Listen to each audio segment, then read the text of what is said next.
Bonsoir à toutes et à tous, bienvenue au Petit Pilier. Toute l'actu du ballon ovale, c'est ce soir, on est lundi soir et ce soir il y a bien des choses à raconter, à décortiquer et à analyser avec nos deux spécialistes. Clément Carpentier, journaliste à 20 minutes. Bonsoir Clément, Nicolas, merci d'être bonjour avec à nous. tous. Aujourd'hui à vos côtés, Raphaël Péry, également journaliste, mais à l'AFP, à l'agence France Presse. Est-ce que tout va bien messieurs après ce week-end de rugby? Bonjour Nicolas, tout va bien. Un peu la gueule de bois, non? Ça pourrait aller mieux, ouais. Ça va, quelques bières. Vous allez en parler dans quelques instants. Voici le menu de cette émission. Angleterre-France, que de regrets pour les Bleus. Samedi à Twickenham, en top 14, Bayonne qui sort de la zone rouge après sa victoire contre Agen. Nous évoquerons également le classement annuel des centres de formation de l'élite. Et enfin, bien évidemment, un point sur la Pro D2. C'est parti, on commence par le tournoi des 6 nations et cette Angleterre-France au cruel épilogue. Clément Carpentier, le coup passe à si près pour les Bleus. Ah oui, c'est le mot, Nicolas, cruel, parce que les Bleus, je ne sais pas s'ils méritaient la victoire, mais en tout cas, ils avaient fait le match qu'il fallait faire du côté de Twickenham pour justement enfin s'imposer en Angleterre. Malheureusement, c'est passé 3 minutes près, évidemment, contre ces Anglais qui n'ont rien lâché. C'est au moins ce qu'on peut retenir de ce match-là, parce que je pense que la France était en termes de talent au-dessus, mais les Anglais se sont battus comme des chiens, comme on dit, et finalement, sur les 3 dernières minutes, sur une action, ils passent devant et c'est ce qui les a tenus jusqu'au bout. Raphaël, c'est le retour de ces fameuses défaites encourageantes? Oui, on peut dire que c'est une défaite encourageante, même si là, ils auraient mérité peut-être une victoire intéressante, sachant que face à ces Anglais-là qui ont peut-être livré leur meilleur match du début sur moi, on s'attendait peut-être pas à les voir à ce niveau-là, mais bon, les Français ont joué pour moi seulement une mi-temps, la première. La deuxième mi-temps, ils ont été plus dans la gestion, alors qu'il y avait peut-être un bonus à les récupérer. Quand on a marqué 2 essais en première mi-temps, c'est peut-être l'occasion qui fait le larron. Qu'est-ce qui a manqué à cette équipe de France? Un peu d'expérience, de maîtrise? En fait, il a manqué 3 points, vous allez me dire, je sais. Enfin, 4 en l'occurrence pour gagner. Mais... Moi, j'aurais bien voulu connaître les consignes à la mi-temps qui ont été données. Est-ce que c'était de continuer ou est-ce que c'était d'attendre et de contrer, ce qu'ils ont bien fait en première mi-temps, ce qui est un petit peu la marque de fabrique de cette équipe de Fabien Galtier avec la dépossession. Mais est-ce que finalement les Français ne sont pas à leur place? Est-ce que ça aurait été peut-être plus compliqué? Il y a l'héritage, voilà, ces 16 ans d'attente à Twickenham. Est-ce que ça n'a pas joué aussi dans les têtes? Encore un peu tendre, c'est bleu? Oui, il leur a manqué surtout du jus, moi je dirais, Nicolas, parce que la différence se fait aussi sur le banc de touche. On en parlait hors antenne, évidemment, quand le banc de touche anglais rentre sur les 20-25 dernières minutes, il fait quand même des grosses différences en mêlée, dans les zones de ruck et sur la dernière action aussi, au niveau de la puissance. Donc je pense que les Français ont failli peut-être à ce niveau-là. Alors de là dire que Fabien Galtier a lui failli dans son coaching, c'est un grand mot, parce que ça se trouve il aurait fait rentrer ses remplaçants et ça aurait donné la même chose. C'est peut-être qualitativement là que la France a s'ouvert sur ce match-là, avec une première ligne très impressionnante du côté des Anglais qui est rentrée autour de la 60e minute de jeu et qui a fait la différence. Donc les Français ont surtout manqué de jus, puis évidemment un peu d'expérience, peut-être de patience aussi sur la dernière action avec cette faute de main, et puis peut-être trop attentiste, comme disait Raphaël sur la deuxième mi-temps. C'est bien de bien vouloir défendre, et on a une très bonne défense en France depuis maintenant 1 an, mais malheureusement il faut montrer un peu autre chose, on va dire, pour aller chercher une victoire, surtout du côté de Twickenham. Alors évoquons un peu les individualités, notamment Mathieu Jalibert d'ouverture, de Bordeaux-Bègles, qui a été assez excellent malgré quelques petites scories, très relevées d'ailleurs par certains de la presse française, beaucoup moins en Angleterre. Mathieu Jalibert, match que l'on peut qualifier de très bon, pas parfait mais de très bon. Man of the match, d'après les Anglais. Si on lit bien la presse britannique aujourd'hui, c'est un petit peu, enfin d'hier, c'est un petit peu lui qui a illuminé cette première mi-temps notamment, même la deuxième, mais c'est lui qui a un petit peu géré au niveau du coup de pied, tout ça, et lui il a vraiment assuré, contrairement à d'autres coéquipiers. Clairement au niveau, Mathieu Jalibert, on l'attendait un peu.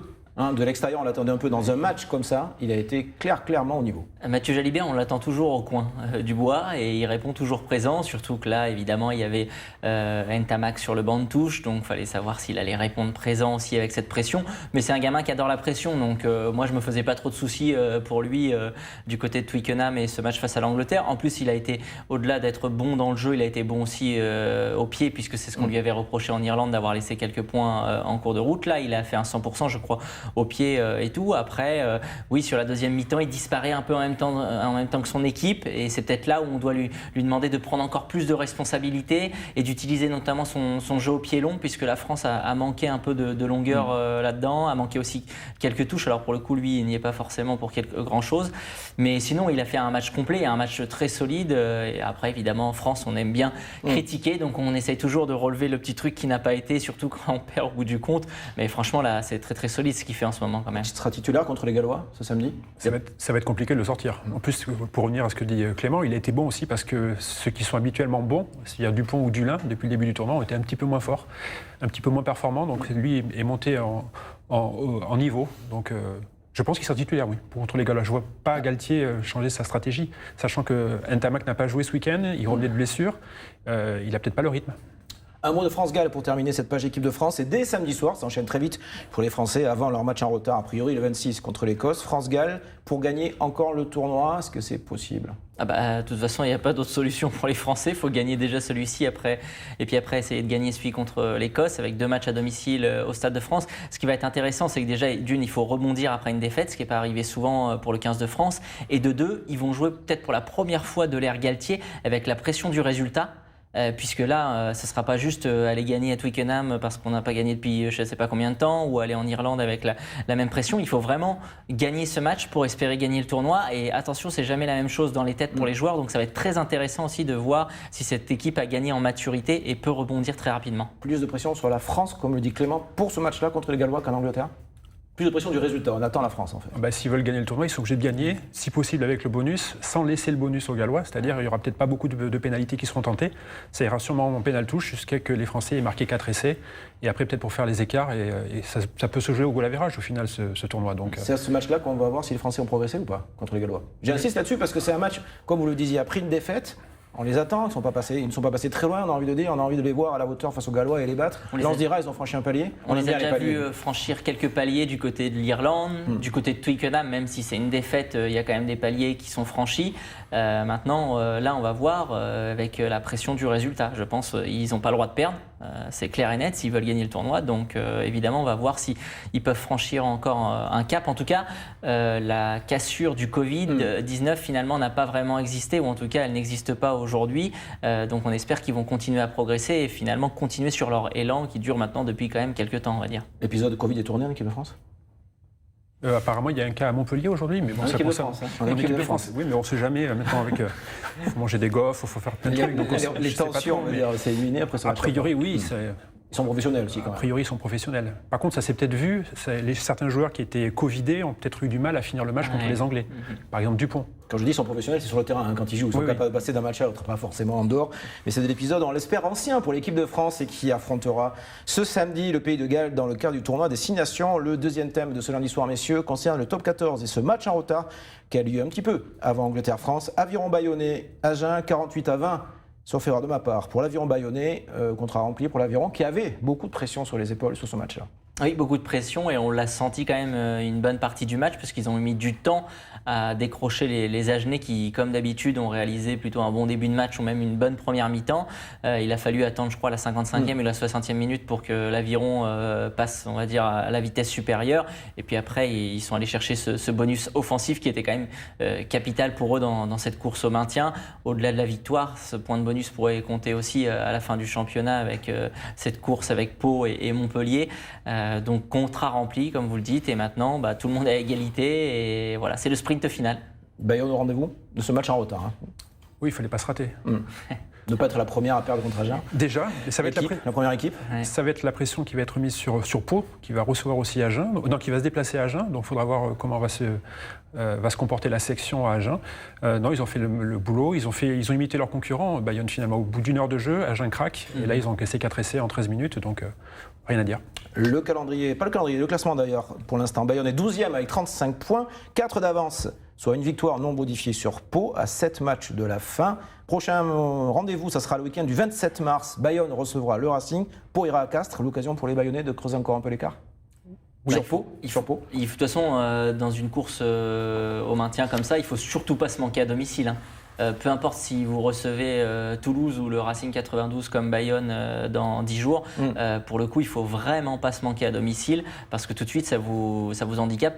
Bon, on peut dire qu'ils ont quand même un petit joker d'avance par rapport à la section paloise qui va en plus se déplacer du côté de Castres. Ouais, qui joue la qualif. Voilà, après, c'est sûr que si sur cette journée, on fait du sport fiction, mais Bayonne l'emporte et Pau s'incline à Castres, là, il y aura un gap. Et aussi, dans les têtes, ça joue énormément. Évidemment, ça ne sera pas terminé, mais dans les têtes, pour le coup, ça sera un coup dur pour les Palois. Un bémol, c'est le week-end suivant, c'est un Pau-Bayonne qui s'annonce. Donc c'est aussi ce match-là qui peut être aussi important, sachant que Pau doit aller à Agen. Donc ça peut être, c'est plutôt à mon avis ce match-là dans 15 jours, enfin dans 3 semaines maintenant, qui peut faire la différence dans ce championnat. La place de barragiste va se jouer là, d'ici début avril, par là? Entre les 3 équipes, oui, avec Montpellier, parce que je veux bien les mettre là-dedans, parce qu'ils ont 7 matchs, ils reçoivent 5 gros et ils finissent par Bayonne et Pau. Ça veut dire qu'ils seront peut-être les arbitres à la fin et c'est peut-être eux aussi qui peuvent être dans la charrette, la place de barragiste. La place de barragiste, qui n'est pas un cadeau quand même. Oui, non, ça c'est sûr, oui, parce que quand vous vous prenez une grosse équipe de Pro D2 qui arrive lancée derrière une saison, une belle saison, généralement c'est compliqué d'aller sauver sa place en plus à l'extérieur parfois, donc non, ça va être tendu jusqu'à la fin entre ces deux clubs aquitains et comme le dit Raphaël, il ne faut pas oublier Montpellier parce que les Montpelliérains ils sont capables du meilleur mais surtout du pire cette saison et donc ils pourraient se retrouver aussi dans la charrette pour le coup. On pourra faire un peu de journalisme fiction, il y aura peut-être un Bayonne-Biarritz en phase finale, on ne sait jamais. Hein. On va parler de la Pro D2 après, on va rester en top 14 pour s'intéresser maintenant au classement annuel des centres de formation. Alors c'est toujours intéressant parce que le classement est fait en fonction de plusieurs critères, notamment le nombre de matchs joués par les joueurs ici du centre de formation, le niveau d'études, les diplômes, etc. C'est assez complet. Et que voit-on dans ce classement? Que l'Union Bordeaux-Bègles est en tête devant Toulouse. On parlera des autres après, juste la photo que l'on voit à l'image de ce classement. L'UBB en tête, c'est une énorme satisfaction. Ils l'ont communiqué évidemment sur les réseaux sociaux du côté de l'UBB. Ouais, moi j'étais très surpris par ce classement, sachant que, à part quelques joueurs qui ont été comme Peyva, comme Jalibert, il y en a finalement très peu qui ont été formés complètement à l'UBB et qui arrivent à performer en top 14. Alors certes, il y a les résultats scolaires aussi qui entrent en jeu. Certes, c'est sur l'année 2019-2020 qui a été exceptionnelle au niveau des résultats, au niveau de l'UBB. Une saison un peu tronquée à la fin. Mais moi j'ai été surpris, je ne me souviens plus à quelle place ils étaient l'année d'avant. Mais ce classement, ça veut dire qu'il y a quand même du bon boulot qui a été fait par David Ortiz quand il était à l'époque responsable du centre de formation. C'est intéressant pour l'avenir et pour le présent et l'avenir du club de voir une équipe qui joue le haut tableau en top 14 et qui au niveau de la formation était en tête, en tout cas était en tête. Il est peut-être toujours, on verra l'an prochain. Moi j'étais un peu moins surpris que Raph parce que l'UBB a toujours eu un très bon centre de formation et a sorti quand même un paquet de joueurs récemment qui jouent au haut niveau. On peut citer les derniers, Moefana, Woki. Après voilà, est-ce qu'ils sont considérés comme formés au club parce qu'il y a aussi un critère qui dit que c'est le nombre de joueurs qui jouent en équipe de France. Alors c'est sûr que depuis 1 an et demi, il y a beaucoup plus de joueurs de l'UBB et de jeunes joueurs qui jouent dans cette équipe de France. Donc il faudrait voir au niveau des critères parce qu'il y a aussi un club comme le Racing 92 quand même qui joue avec énormément de jeunes joueurs français, donc aussi c'est peut-être un peu plus surprenant par rapport à d'autres équipes, par rapport à Toulouse aussi évidemment. Le Racing est 6e seulement, c'est pour le coup surprenant, mais après évidemment pour l'Union Bordeaux-Bègles c'est super parce que aussi ça envoie un message à tous les jeunes et aux jeunes talents qui doivent peut-être se décider est-ce qu'ils vont aller jouer à l'UBB, est-ce qu'ils vont aller au centre de formation du Stade Toulousain. Dans le sud-ouest, pour le coup, il y a une vraie concurrence aussi. Donc, pour ça, c'est surtout important pour l'image du club. Et surtout, ce que propose le club d'intéressant pour ces jeunes, c'est quand même qu'ils en amènent un paquet au très haut niveau, c'est-à-dire au niveau professionnel, tout simplement. Alors, évidemment, vous avez les ovnis tels Jalibert ou Woki qui vont jusqu'à l'équipe de France, ou Serein d'ailleurs. Mais pour le coup, ce qui est intéressant, c'est aussi là-dessus, sur l'image du club. Alors, Bayonne est 3e à égalité avec Agen. Bon, on connaît la politique agenaise, malheureusement cette année ça n'a pas porté ses fruits. La Rochelle 7e, ça descend, Pau 10e et Brive dernier. On a tendance à se dire que Brive, qui n'est pas un club qui a de très gros moyens, qui ne fait pas partie des gros budgets du top 14, pourrait miser un petit peu plus sur la formation. Alors j'aurais peut-être une explication à Brive, c'est qu'ils ont énormément de Fidjiens et de Géorgiens. Voilà, j'allais donner la même. Qui sont dans le centre de formation et donc peut-être que les résultats scolaires de ces gens-là, peut-être leur niveau en français déjà. C'est un des critères. C'est un des critères. Donc c'est peut-être la raison pour laquelle Brive est aussi bas. Et puis ils passent pas forcément tous par le centre de formation. Ces joueurs-là, c'est vrai qu'ils ont pas mal d'Iliens et de Géorgiens qui jouent quand même très très souvent en top 14 et qui sont d'ailleurs très très bons puisqu'on voit encore cette année le parcours de Brive. Mais c'est vrai que à part Enzo Hervé qui est sorti récemment, voilà, j'en ai pas beaucoup qui me viennent en tête qui jouent aujourd'hui tous les week-ends en top 14 et au très haut niveau. Donc c'est peut-être là aussi où ils doivent un peu progresser, on va dire. Alors c'était le classement des clubs, des centres de formation des clubs du top 14. L'Union Bordeaux-Bègles est en tête, Brive dernier, rendez-vous l'an prochain. C'est un classement annuel, on le rappelle. On va terminer cette émission, messieurs, par la 23e journée de Pro D2. D'abord un mot du BO qui a complètement craqué à la maison. 34-21 face à Oyonnax. Alors certes, un des concurrents pour les phases finales, mais après avoir largement mené dans ce match. Biarritz à court d'essence. Peut-être, voilà. Ils ont mené quasiment, je crois, 21-0, non ? Quasiment les Berreaux. Et après, ils se sont écroulés. Qu'est-ce qui a manqué ? Parce qu'un match comme ça, ils prennent 30 points.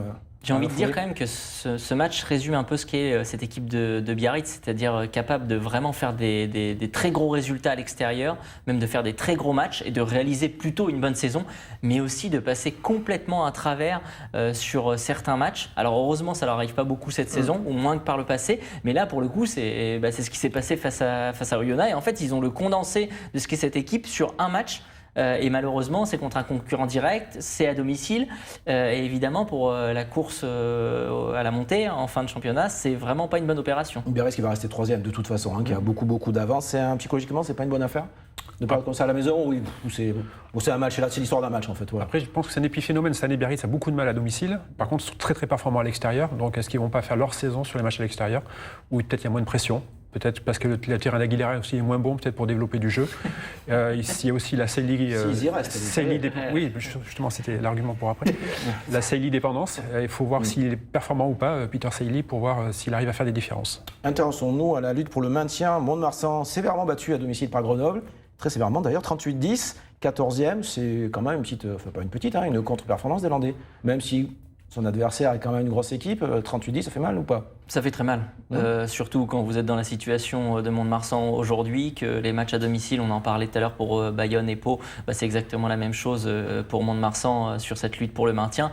On prend 38 pions à domicile, même si c'est face à Grenoble, ça fait mal, surtout aux têtes en fait, pas forcément au classement, parce que le classement il est ce qu'il est, ils savent qu'ils vont jouer le maintien peut-être jusqu'à la dernière journée, mais là ça fait mal aux têtes et derrière, faut enchaîner on va dire. Ils ont lâché à un moment donné, dans ce match où ils savaient qu'ils allaient le perdre, donc ils ont lâché les 10 dernières minutes, ils ont pris énormément de points. Donc l'écart se fait aussi dans cet état d'esprit-là à la fin. Mont-de-Marsan qui est 14e de cette Pro D2, on va s'intéresser à une équipe encore plus bas. Avec ce sursaut de Soyaux Angoulême qui a remporté sa 2e victoire consécutive, c'était face à Béziers après une victoire à l'extérieur à Aix. Les Charentais ont encore 6 points de retard sur Mont-de-Marsan qui a un match en moins, 8 sur Rouen, le prochain adversaire de Soyaux Angoulême. Et encore petit espoir de maintien pour les Charentais? Par contre, oui, là, il y a une bonne dynamique qui a été enclenchée depuis 2-3 matchs.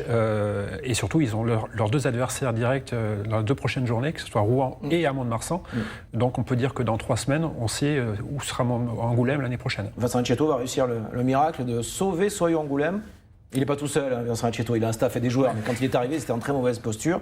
Ils sont mieux quand même aujourd'hui, même si ça ne se voit pas forcément au classement. Oui, non, ça ne se voit pas forcément au classement, mais c'est sûr qu'ils sont dans une meilleure dynamique. Je trouve que leurs efforts payent enfin, parce qu'ils faisaient déjà depuis un petit bout de temps quand même des matchs plus que corrects. Ils avaient été chercher un bon match nul du côté de Valence-Roman, je crois. Voilà, donc oui, ils ont toujours cet infime espoir. Après, comme le dit Raphaël, là, les 2 matchs coup près arrivent. Et clairement, après ces 2 matchs-là, on saura s'ils sont toujours en Pro D2 la saison prochaine ou pas. Et il faut y aller en mission commando, on va dire, sur ces 2 matchs. Ça les oblige à un parcours parfait. Ils le savent depuis des semaines, les Charentais. Mais là, encore plus maintenant. Donc, on va rentrer dans le Money Time. Oui, il reste 7 journées, donc après ces 2 journées-là, il en restera 5. Il faudra voir le calendrier, où est-ce qu'ils en sont. Est-ce qu'ils vont jouer des équipes qui n'auront plus rien à jouer? Dans ces cas, ce sera peut-être plus simple, parce que ce sera des équipes qui seront en lutte pour les 5 premières places pour les barrages. Il faudra voir un petit peu contre qui ils tombent et quels sont les états de forme à ce moment-là. Vous les voyez se sauver? Franchement, ça dépend sur les 2 matchs. Après, le problème, c'est qu'ils ont quand même beaucoup de retard. C'est pas comme s'ils étaient juste à 1 point de Mont-de-Marsan. Ils en ont quand même 6. Un match de moins à Mont-de-Marsan en plus. Donc 6, c'est 2 victoires et de retard, on va dire. Parce qu'il y en a une, ça suffira pas, en gros. Donc oui, ils peuvent toujours s'en sortir, mais ils ont pris beaucoup de retard quand même. Là, il faut plus se manquer, là, tout simplement. Raphaël, termine avec vous les voyez se sauver, se maintenir? Moi, je pense que Angoulême va se maintenir. Parce que je pense que la dynamique est vraiment inverse du côté de Mont-de-Marsan. Il y a vraiment des difficultés. Et moi, je sens plus Angoulême. Et on rappelle que dans les prochaines semaines, ces équipes s'affronteront lors des 2 prochaines journées. Il n'y en a pas ce week-end. Rendez-vous le week-end du 26 mars, du 25, 26, 27 mars pour cette journée de Pro D2 et cette continuité dans la lutte pour le maintien qui concerne en Nouvelle-Aquitaine Mont-de-Marsan et Soyaux Angoulême. Merci beaucoup Clément Carpentier, journaliste à 20 minutes, et Raphaël Perry, journaliste à l'agence France Presse à Bordeaux, tous les deux d'avoir été sur ce plateau ce lundi soir. On rentre au vestiaire et on se retrouve lundi prochain où il sera question longuement, bien évidemment, de France-Galles, en termes de rugby évidemment, pas de chanson. Merci, belle soirée à vous.